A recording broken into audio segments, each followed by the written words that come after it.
тот роковой день офицеры полиции Нельсон и Джордж понятия не имели, что их ждет. Они патрулировали местность, припарковавшись на обочине и наблюдая за движением впереди. Время от времени мимо проезжали машины, превышая разрешенную скорость. Датчик скорости каждый раз громко подавал звуковой сигнал, но оба офицера не обращали на него внимания, потому что им было удобнее разговаривать друг с другом, чем преследовать нарушителей. Нельсон сидел за рулем, а Джордж на пассажирском сидении. Разговаривая, они заметили маленькую машину, которая проехала мимо и медленно остановилась в нескольких метрах от них. Дверца распахнулась, и появилась пожилая женщина. В руке у нее была сумочка. Когда она направилась к ним, Нельсон заметил, что она прихрамывает. Он криво усмехнулся и обратил на это внимание Джорджа. Он сказал, что из-за этого она выглядит глупо. Пожилая женщина шла медленно, прихрамывая и волоча за собой поврежденную ногу, явно с трудом делая каждый шаг. Это заставило обоих офицеров рассмеяться. С каждым шагом, который она делала в их сторону, они смеялись все больше и больше. Остановившись у окна Нельсона, она наклонилась, чтобы посмотреть на них. И тут мужчины потеряли самообладание. Их насмешки переросли в громкий хохот.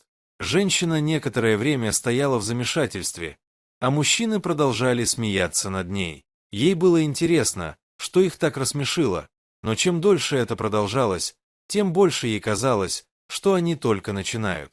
Сначала она подумала, что они смеются над шуткой, которую один из них отпустил прямо перед ее появлением. Однако, стоя там, она постепенно поняла, что это не так. Она заметила, что оба офицера указывают на нее и громко смеются. Когда казалось, что они вот-вот остановятся, один из них указывал на нее, и они снова начинали смеяться. Чувствуя себя сбитой с толку и расстроенной, она решила противостоять им. Она наклонилась к окну и спросила: «Почему вы смеетесь надо мной?» Когда она заговорила, смех внезапно прекратился, и мужчины уставились на нее. Женщина инстинктивно сделала шаг назад, и тогда Джордж передразнил ее голос, повторив ее слова. Это вызвало у них новый приступ смеха. Нельсон хохотал так сильно, что ударил кулаком по рулю и несколько раз случайно нажал на клаксон, но ему было все равно. Женщина стояла как вкопанная, когда поняла, что она была объектом насмешек для мужчин, которые были даже моложе ее сына. Она снова спросила их, желая узнать, что она такого сделала, чтобы заслужить такое унижение с их стороны. Однако звук ее голоса, казалось, только разозлил их. Они громко смеялись, и им пришлось вытереть слезы с глаз. Она начинала терять терпение. Как раз в тот момент, когда она собиралась накричать на них, Нельсон велел ей отойти на небольшое расстояние от машины. Он сказал, что просто хотел снова увидеть, как она хромает. Ему это показалось забавным, и он хотел, чтобы она сделала это для них. Женщина отказалась, чувствуя себя опечаленной их действиями. Она сказала, что провела с ними больше 10 минут, и все, что она услышала, это насмешки и хохот. Никто из них даже не потрудился выяснить, зачем она к ним обратилась. Она подумывала о том, чтобы уйти, но остановила себя, потому что знала, что они ей нужны. Поэтому она попробовала еще раз. На этот раз она говорила мягко и спокойно, но они не обращали на нее внимания, сколько бы она ни пыталась. В конце концов, она вышла из себя и повысила голос, ругая полицейских. «Я глубоко разочарована в вас», — сказала она, «как сотрудники правоохранительных органов, вы должны служить гражданам и защищать их, а не издеваться над ними. Вам нужно работать лучше, иначе такое токсичное поведение будет стоить вам работы». В тот момент, когда она это сказала, смех прекратился. Возникло сильное напряжение, когда Нельсон и Джордж уставились на нее, впиваясь в нее взглядом. Затем внезапно Нельсон рявкнул на нее и спросил, кто она такая. Она смогла только сказать, что ее зовут Эмили, прежде чем ей сказали, что никому нет дела до того, кто она такая. Нельсон сказал, что она всего лишь гражданское лицо и поэтому не должна повышать голос на представителей закона. Он мог расценить это как форму домогательства и позаботиться о том, чтобы она пострадала за это. Его угроза нисколько не смутила Эмили. Вместо этого она потребовала объяснить, почему два офицера, которым следовало бы быть умнее, так плохо обошлись с незнакомцем. Предполагалось, что полиция – друзья народа, но их действия были какими угодно, только недружелюбными. Это вызвало их гнев, и Джордж спросил, не пытается ли она научить их работе, объясняя, что должны и чего не должны делать полицейские. Как она смеет пытаться учить их, как будто они дураки. В приступе ярости офицеры вышли из патрульной машины. Их глаза пылали гневом, когда они уставились на Эмили. Они были полны решимости понять, почему она осмелилась быть такой самоуверенной. Все, что они увидели, это хрупкую, хромающую пожилую женщину. Они насмехались над ее маленькой машиной, находя ее жалкой. Они не увидели ничего, что объясняло бы ее смелость выступить против них. Они почувствовали неуважение со стороны такого незначительного человека и решили преподать ей урок, который она не скоро забудет. Хорошо отработанным движением они приблизились к Эмили. К сожалению, пожилая женщина была не первой, кто столкнулся с таким жестоким обращением с их стороны.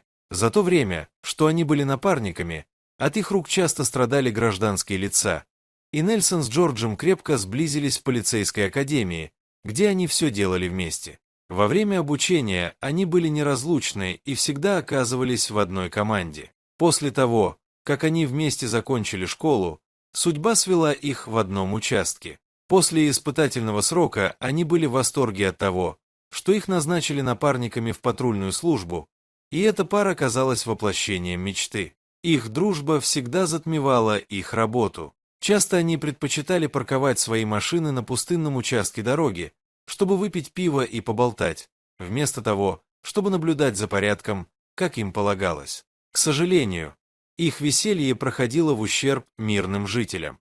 Нельсон и Джордж с удовольствием издевались над людьми на улице, часто подзывая случайных прохожих и насмехаясь над ними.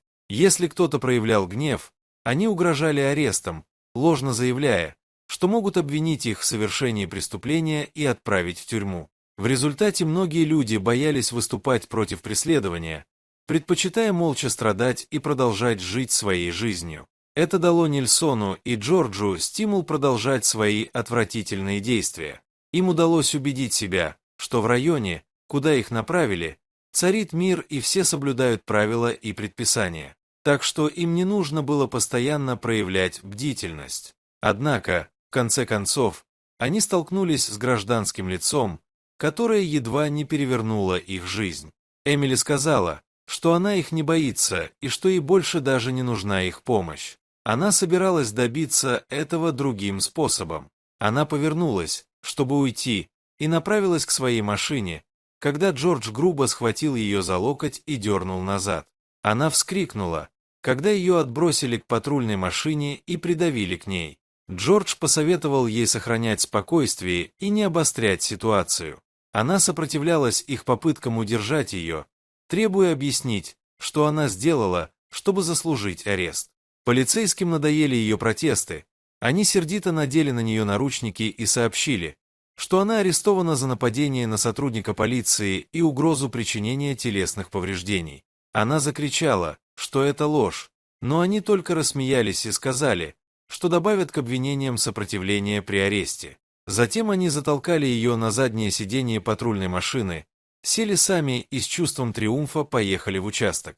Когда они добрались до станции, то втолкнули Эмили внутрь и повели к месту, где должны были начать ее оформлять. По пути Нельсон и Джордж договорились между собой, что обвинят ее в нарушении правил дорожного движения, и когда они попытались составить на нее протокол, она напала на них и пообещала избить, что стало причиной ее ареста. Когда они подвели ее к стойке, то обнаружили, что их капитан разговаривает с секретаршей и дает ей инструкции. Когда они подошли ближе, оба офицера вели себя прилично, изо всех сил стараясь выглядеть профессионалами.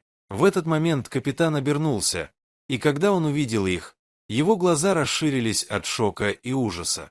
«Мама!» — внезапно он закричал. Оба офицера на мгновение застыли.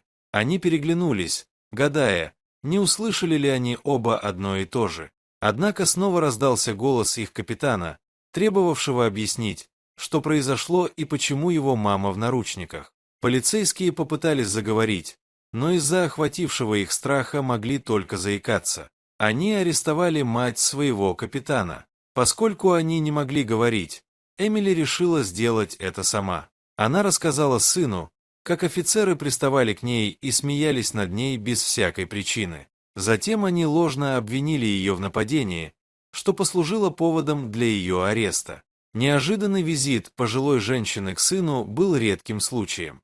Благодаря своей гуманитарной деятельности она путешествовала по всему миру, и эта поездка ознаменовала ее возвращение в город. Она решила навестить сына на его рабочем месте, но возникла проблема. Она понятия не имела, как его найти. Она знала полицейский участок, где он работал, но это все, что ей было известно. В ее планы входило спросить дорогу у любого полицейского, которого она встретит в городе. Она думала, что это будет несложная задача, но, к сожалению, она столкнулась с Нельсоном и Джорджем. Оба офицера начали умолять, но капитан отказался это принять. В тот же день Нельсона и Джорджа уволили из полиции. Они были шокированы таким поворотом событий. Их карьеры были кончены, а все деньги и время, потраченные на учебу в академии, просто пропали даром. Они почти не могли поверить, что для них действительно все закончилось. Дорогие зрители, если вам понравилась эта история, обязательно поставьте палец вверх и поделитесь этим рассказом со своими друзьями. Если вы впервые на этом канале и еще не подписаны, рекомендую подписаться прямо сейчас, чтобы не пропустить очередную захватывающую историю.